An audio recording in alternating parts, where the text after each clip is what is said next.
This island has one of the most disturbing histories in America, and no one really knows the full truth behind it.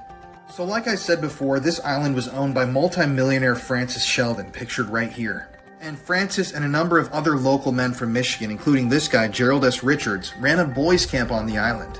They would fly kids to the island on this airstrip, kids from the YMCA and other schools and communities in the area. And both the children and the parents of the children who attended this boys' camp were told that this was an island of fun where kids could relax. They had big brothers there. It was going to be totally safe. And this camp ran on this island for a period of years. Then one day, some of the kids who attended the camp began to tell their parents that the counselors or the teachers, the adults that were there on the island, had behaved with them in very, very inappropriate ways.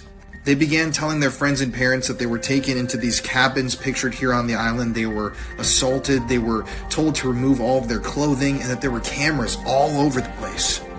Well, it turns out that this guy, the multi-millionaire with political and business connections in the area, Francis Sheldon, was running a massive CP ring.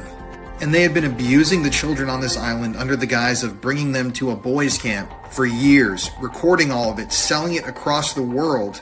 And some of the more affluent clients of their business were even allowed to take trips to the island themselves to see some of these young boys.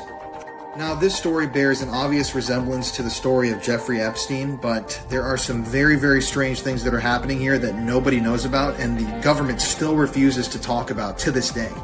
So let's talk about this guy, Gerald S. Richards. He was a gym teacher at a local Catholic school who went down for the crimes, and he was heavily involved with every aspect of this business, if you know what I mean.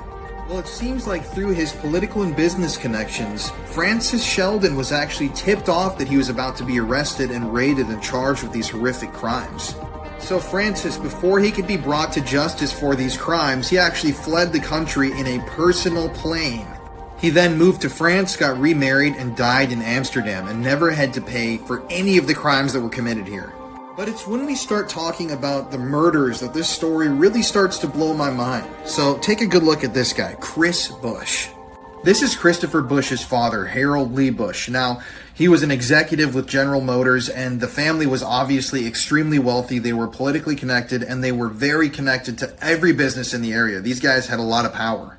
But back to Christopher Bush. This guy had assaulted a number of children. He'd been let out of prison, let out of jail in a very, very suspicious way multiple times, put on bail for serious offenses. And he was an alleged associate of the crime ring that was happening on North Fox Island.